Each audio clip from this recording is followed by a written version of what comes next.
Hello, Keith Rucker here at VintageMachinery.org. So, put together for you guys this week another odds and ends video, and I will tell you up front, like I always try to do, because some of you say you don't like these if they don't have machining content. So I do have some machining content in this video. We've got, again, a varied things that are going on that we're going to share with you guys. Had some viewer mail come in this week, or since the last video, that I wanted to share with some really, really cool items that people were kind enough to send along. Got a purchase we'll share with you guys of something that came in since my last video, and we'll see what else gets thrown in the mix as well. But anyway, I hope you enjoy this. Stay tuned, watch it, and again, I hope there's something in here for you. Thought I'd show you guys drilling the pinholes for the caps that go on this bearing cap. So we had done the machining on this a couple of videos ago, but I ran out of time, and I just needed to basically drill 2 holes all the way through this where some pins will go in. And this is just a little lid that flips up and covers up the oil reservoir in this. So I've got this set up on the horizontal mill to do the drilling with. It just was going to be the easiest way to do it, I think, with this particular setup.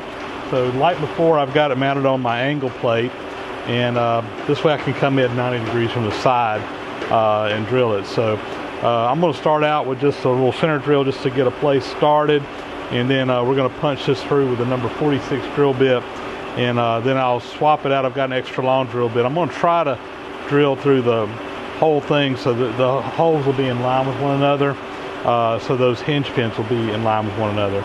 And like I said, we'll do it on the horizontal mill. So I've got just a little small Jacob's chuck in there to hold this with, that will allow me to get up there pretty close.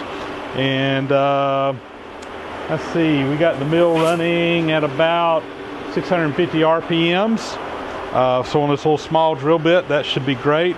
And I'm probably just going to let this thing feed in automatically, since I don't really have a quill to drill this with. Instead of trying to crank it in by hand, I'll just let the mill do the feeding for me. So let's get going.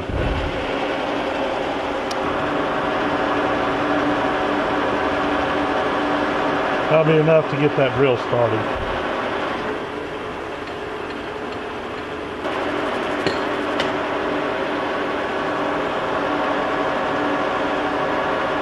I'm just going to take my time. We're drilling this at about 1 inch per minute. It could probably take a little bit faster feed rate, but we're just going to take our time and let it go.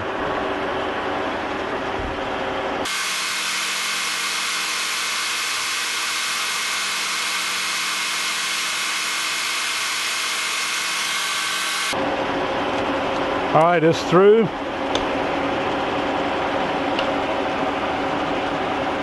All right, so I put in an extra long drill bit. It's also number 46, and hopefully this will go right back down through that same hole. This will give me a little bit of a bearing surface down here on this end, and we'll drill the other ones in line.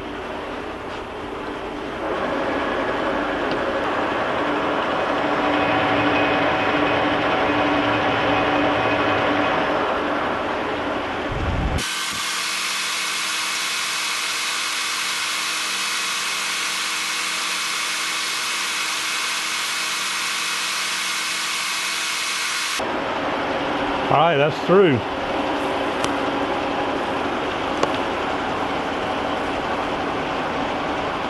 So let's test this thing out. For hinge pins, all I'm going to use, I got some nails, and that's what I measured to get my drill size to. And we'll snip those off and just bend them over on the inside where it won't matter. I'll take this C-clamp off and see how this is going to work. Okay, so that's not a problem. It's only going up a little bit, and what it is this is hitting on the inside, it looks like over here. But I can grind that radius out a little bit, and it should be fine. So let me pull that off and do a little grinding on that. All right, I did a little filing. I had to file off the backs of these pieces here, as well as a little bit on the inside, and it comes open now. And like I said, I took that nail and I just cut the sharp point off and bend it over a little bit to get a pin in there, and that looks good.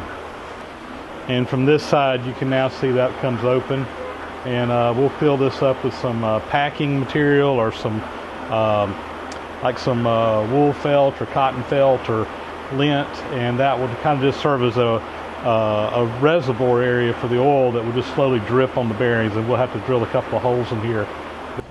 All right, give a quick update here on the VintageMachinery project. So I've got the bearing caps now all worked out here on this machine. So that's the new one that we machined the pieces on there. It's just dry fitted in place right now. And then the other side over here, that was the original one that's still in good shape. Both of those are in there. We haven't poured the Babbitt yet. I just got the shaft in there. So on this side there'll be two pulleys. One that will drive the big pulley right here, go up to the cutter head, then another pulley here that will go to the feed works. And then on this side, a pulley here that feeds both of the cutter heads on this side. There'll be a pulley here that we actually drive this by, so that'll be what's hooked up to. And then up underneath the bottom, there's two pulleys that'll go in here that will then go up to the front of the machine up here and power the side heads, which are those curved profile pieces that we had machined a while back. Ones that Keith Fenner used on machine the profile on his pattern lathe or copy lathe there. So anyway, just wanted to give you guys an update of where we were at. Gonna have to work on getting all my pulleys pulled apart. So they're all kind of over here in rusty condition, pretty much as they came off the machine. So I gotta get all these separated, cut the shaft out, press the old original shafts out of these. You see the hanger here, that right there will actually sit on the floor and support the outboard end, so there'll be a third bearing on that side to give it some support where those the power pulley and is on that side over there. So anyway, so next project here, our next step is going to be working on getting these pulleys all ready, and I'm going to have to source at least one, maybe two pulleys, I think. I can't remember.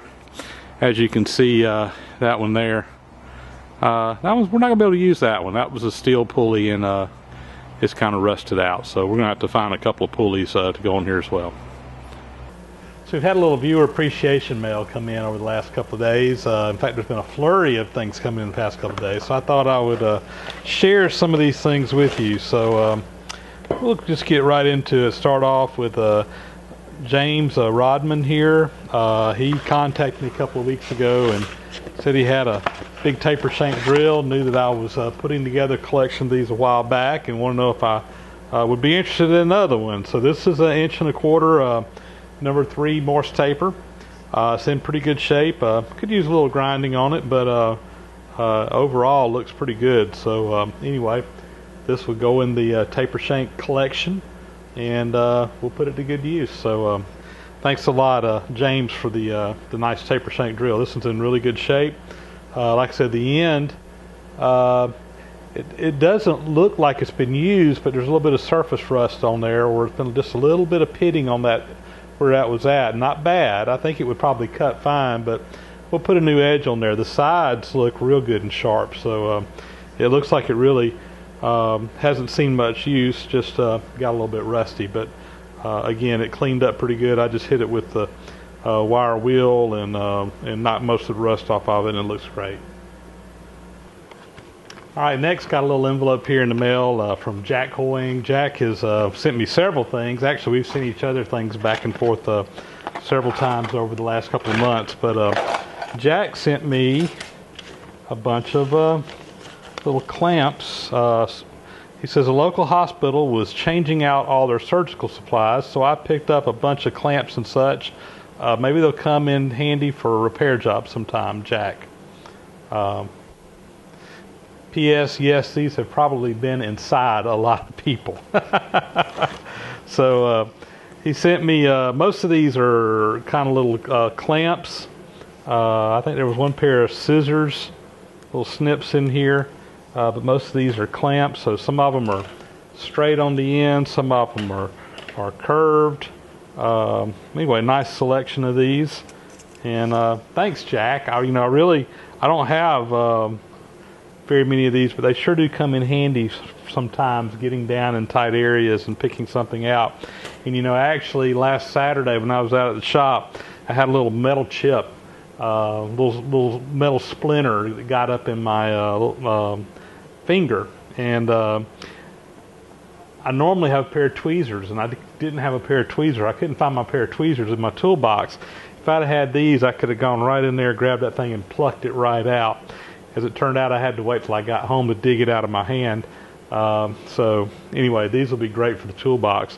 They may even get used for medical purposes, i.e. digging splinters out of my hand, or who knows what, but these will definitely come in handy. So thanks, Jack.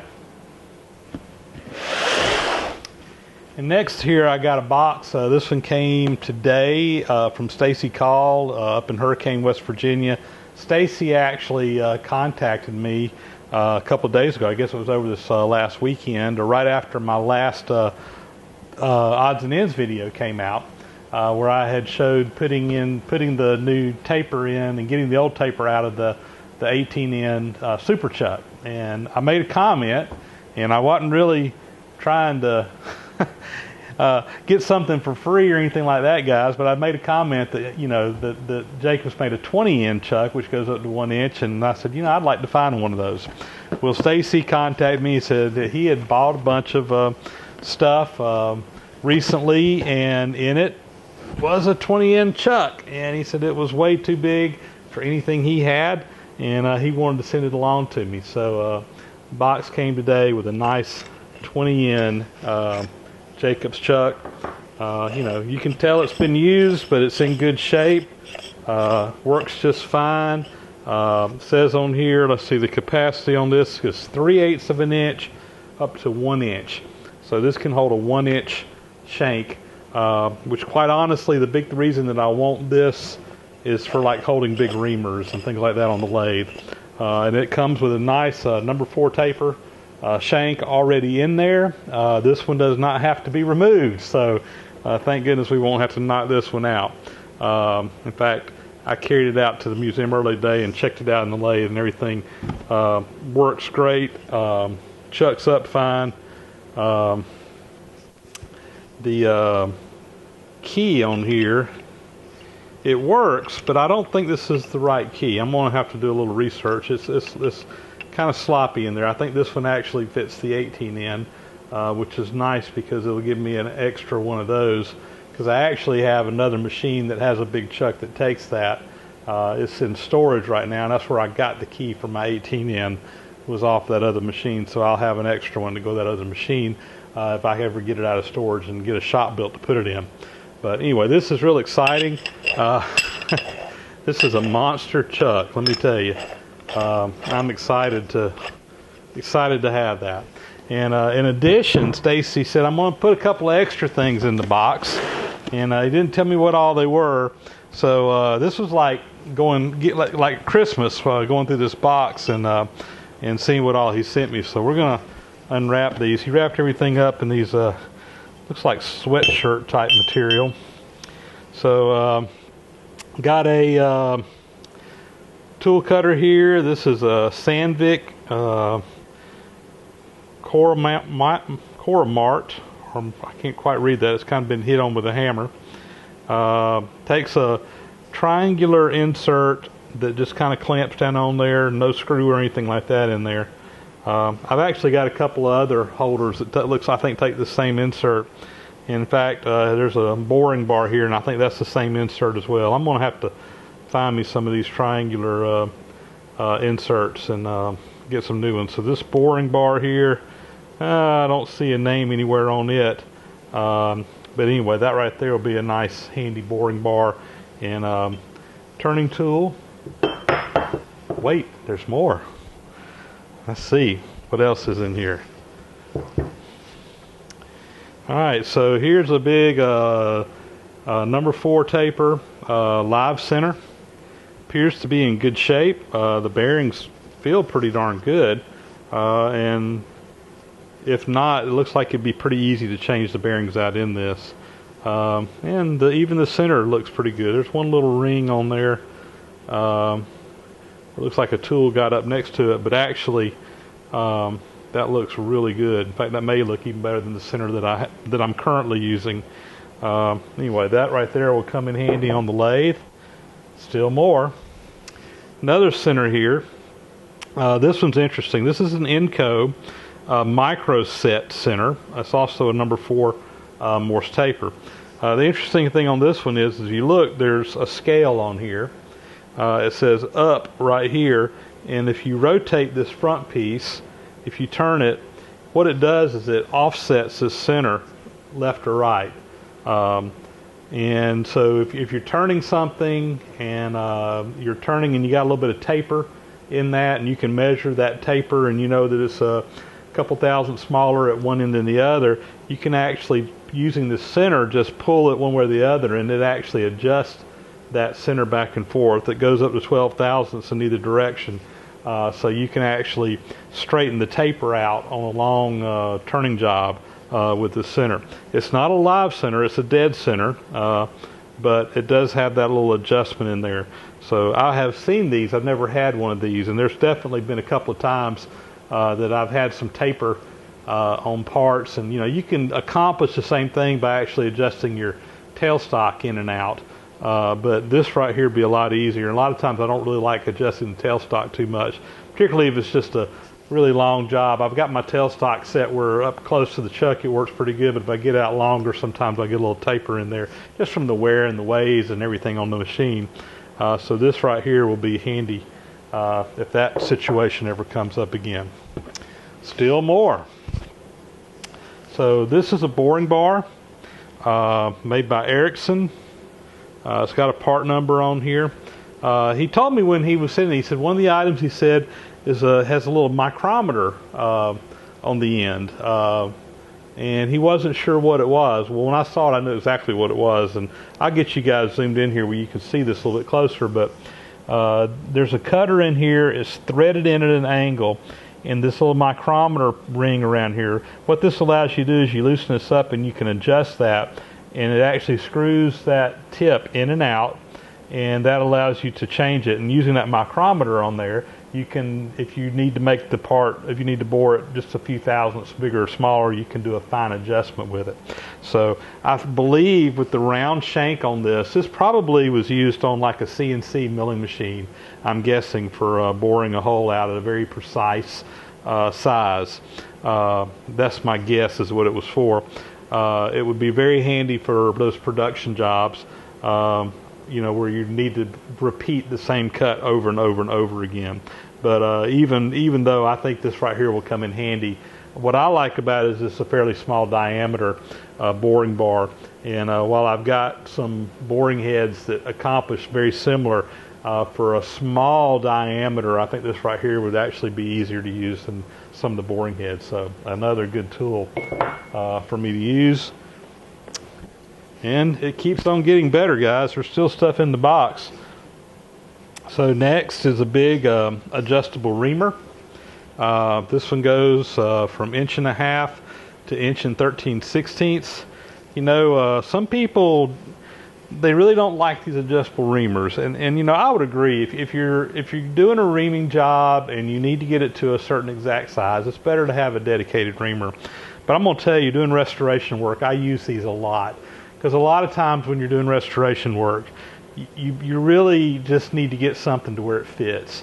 And sometimes, if you got a few thousandths out of a bore that you just need to take and you just need to get a good fit, you can use one of these adjustable reamers and take a little bit out, and then if it's not enough, you can take a little bit out, and through trial and error, just kind of making it fit. So in that situation, these things really come in handy. I have probably, I don't know, maybe a half dozen sizes of these, and typically what I have done is, when I've needed one, I get one that I need. I don't really have a set per se. I know I don't have one this large, and 1.5" to 1 13/16 will be a handy size, I'm sure, because if you need to get something just a little bit bigger than 1.5 inches, you know, this really will help you with that, to get it to that size, and again, making it fit. So this will be another nice thing, and it looks like it's in great shape. All the knives on here, I don't see any nicks or anything on them. They all look pretty sharp. So anyway, I probably need to find a tube or something to put that in to protect it. In fact, I'm going to wrap it back up because I really want to keep those knives protected and not ding them up. And still digging in the box. That right there is probably the biggest piece of high-speed steel I've ever held in my hand. So what we got here is a piece of Momax Cobalt, 1.25 inches. And it looks to me like it's got this radius grind on the front, and it looks to me like this radius in here probably was ordered with that in there, I'm guessing. That doesn't look like a ground finish. That looks more like a rough finish in there. So I'm not exactly sure what this was for originally, but it's all high-speed steel. And again, that's the biggest piece of high-speed steel I've ever seen. I think I may have some 1 inch. I think I do have some 1 inch, and I think I got some rectangular pieces that are 1.25 inches, but like only a 1/2 inch or 3/4 inch wide. So this thing is huge, and it's in pretty good shape. You know, this backside hadn't been ground on at all, so if I wanted to hand grind some big profile or something to do a machining job, you know, that right there, that's awesome. That's awesome. That's really neat too. And one more item in here. What is it? I can't remember. Okay, so another turning cutter, or I think this is actually a boring bar. It's got that curve on the end, and I'm not exactly sure what's going on with this one. So the cutter is flat on the front. It looks like it may hang out on this side. So I'm not exactly sure what this was for. It may be for flattening the bottom of a bore. I'm not sure. This is a Valentine. It's got a number on it. I can probably maybe look that up and see. And that's got just a triangular cutter. It's got a insert. It's got a hole in the center of it. It's a little bit different than these triangular inserts, but same size, I think. But it's got the hole in it. So I don't know. I guess you could bore on this edge over here, but with the radius on this side, it would make more sense if it stuck out on this side. So I'm not exactly sure what that was for. I'll have to do a little research and figure it out. But again, I think maybe for flattening the bottom of a bore. That's my best guess, but I'm just not sure. This, you know what, guys? I think this was originally for turning on this side, but someone has ground this radius in here for some special purpose. It didn't come from the factory that way, so I think that maybe what's throwing me off. So I think it's just a regular right hand or cutter coming out on where it's going to cut on this side. So anyway, we'll figure it out. I'm sure it'll come in handy at some point in time. So Stacy, quite the haul here. You know, this is awesome. I really, you know, the 20N chuck was really awesome by itself, but when you throw in all these items together, you know, that's quite the haul. Like I said, this is like Christmas morning for me. So thank you very much appreciated. So with the new 20N, I thought I would show you my chucks that I have now in the different range. So this is just a regular, you know, 1/2 inch capacity chuck my main chuck that I use on the lathe for probably 90% of what I do. And this is goes, I think, from 0 to 1/2 inch. Yeah, 0 to 1/2 inch is the range on it. It's a Jacobs 3402. That one was a new old stock that was given to me a while back by a viewer. Some other ones. This is one I've had for a while. This is a number 33, capacity 5/64 to 1/2 inch. A little bit smaller. This one's got a number 1 Morse taper on it, and then I've got a sleeve going up to a number 2, I believe that is. my little teeny tiny drill here. So this is a Jacobs 1BS, and it goes from 0 to 3/16. And this one is real handy sometimes when I'm doing small drills or real small stuff, particularly when I need to get into a tight area. You know, it doesn't get used a lot, but man, when you need this, man, you just about can't get by without one. So it's really nice to have a little small chuck like that for those jobs that come up.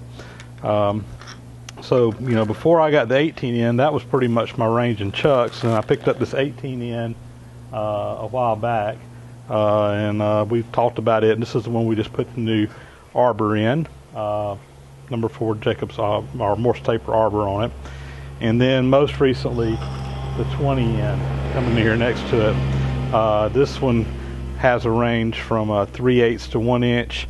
The 18 in is 1/8 to 3/4 inch. So between these, I can go anywhere from 0 up to 1 inch with the different drill chucks that I have now. So thanks a lot for the guys that were kind enough to send those to me as gifts. That's very much appreciated, and even offering up a couple of these ones I needed for sale. So I've got a good range now. So we had a little visitor come by the shop today out here at the museum. This is Roy Reynolds from out in Texas, right? Yes, sir. Tyler? Arp. Arp. Close to Tyler. Close to Tyler, Arp, Texas, and he came bearing gifts.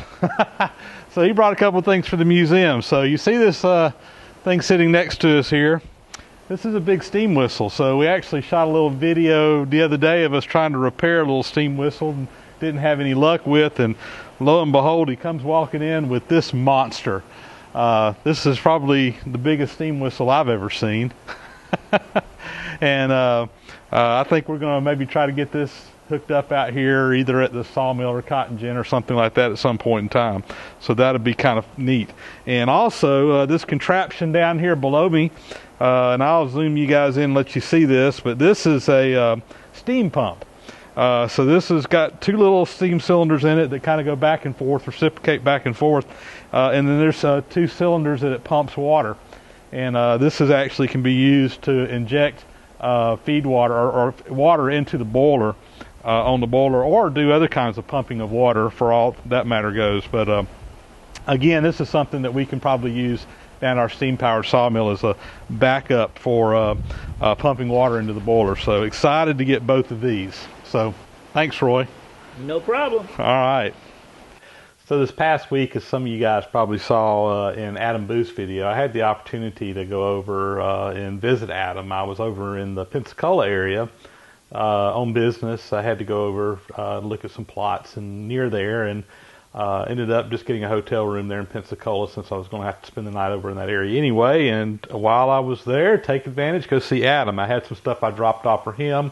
And if you haven't seen Adam's latest video that shows that, I'd encourage you to go take a look at it. Anyway, you can see some of the surprises that I brought him. But while I was there, Adam kind of gave me a few things to bring home as well. So he kind of stocked me up on some carbide inserts here. So I'm going to zoom you in here and kind of show you what all Adam gave to me, which all will be stuff that I can use. All right, so we got quite the assortment of different cutters and stuff here, and we'll go through these and kind of give you an idea. I believe I have holders to hold most of these, maybe not every single one of them, but I'm pretty sure I do. A couple of these I need to get out to the shop and just kind of refresh my memory. I've had some tool holders that people have sent me as gifts lately, and I can't remember exactly which size some of these go. But we'll start with these because these are the ones that are really my main inserts that I use most of the time.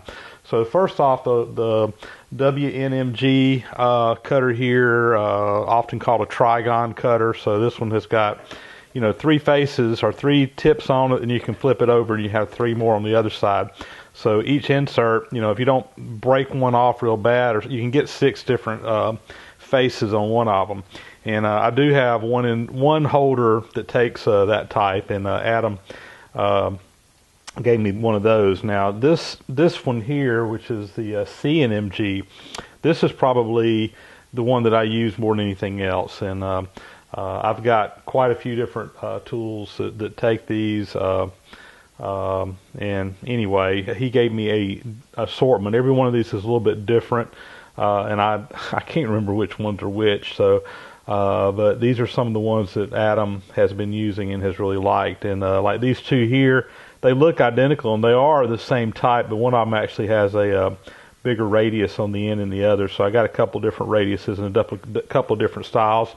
And quite honestly, I want to just try some of these out. And Adam told me he'd help me figure out which one I have if I find one I really like. I remember him telling me I think some of these are Iscars, some of these are Mitsubishi, I think. There's another brand. I just can't remember, but it doesn't matter. I'm going to stick them on. We're going to try them out, and we find one that I really like. I'll get back with Adam, and we'll figure out which one it is. So these here are like threading inserts, or in this case, some notching inserts or grooving inserts. So I got some grooving inserts and a threading insert for a top notch type holder, and I do have a holder that does this. Interestingly, there's some left and rights in here, and so the lefts would probably be used for like an internal boring bar. And actually, I think I have, or not boring but threading. Actually, I think I may have an internal tool holder that takes these. Again, I need to get out there and look. I know I use this size. He also gave me these. These are a little bit bigger. I don't think I've got a holder to take this bigger size one or not. I need to, again, just get out there and refresh my memory on some of these. I know I can use the smaller ones. And then these are TNMGs. I've got some. I'm kind of excited about this because I've gotten some tool holders recently that take the TNMGs, and these are the TPGs. This one here has a hole in it. These are just solid that clamp on. So I've got some tool holders out of the shop that I know take this style insert, and I've never used this type of insert. But now that I've got some good carbide to put in there, we're going to give them a try. And this one here, this TNMG here, this was actually for a boring bar, and I think I've got a boring bar that takes this size as well. So anyway, you know, this is quite the haul in carbide inserts. Adam really fixed me up on these. A lot of these were just stuff that he had boxes full of, that he had bought out a bunch of stuff, or his dad, I think, had bought out and got a bunch of this stuff down here when they bought a guy out years ago, and he's just got drawers full of this, or a big drawer full of it anyway. And he was kind enough to share some of these, and some of these were like his main ones. And he said, "Yeah, just take one of them and give them a try and see how they work for you." And so I'm kind of anxious to give them a try myself and see how some of these work. So, Adam, thanks, dude. You really set me up on these. Can't wait to start making some chips with them and giving these a try.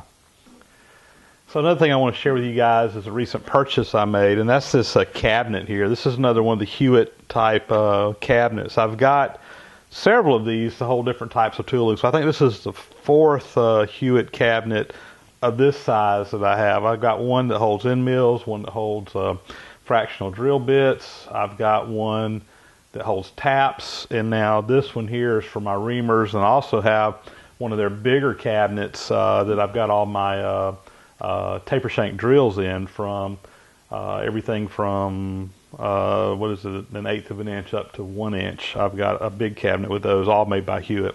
So I really like these Hewitt cabinets, and as I have said many times in my videos, I'm kind of an organization freak. I like to have my stuff organized where I can go find things real quickly. And if you remember back at the ArmFest event, I've got that big box that's full of reamers, and one of the things I want to do is get them organized and get them where I can go put my hands on the one that I need when I need it, instead of having to a big bag full of reamers or a big stack of reamers and have to spend 20 minutes going through there to find the one I want. So I'll zoom you guys in on this and let you kind of take a look at it so you can kind of see how this is going to work out.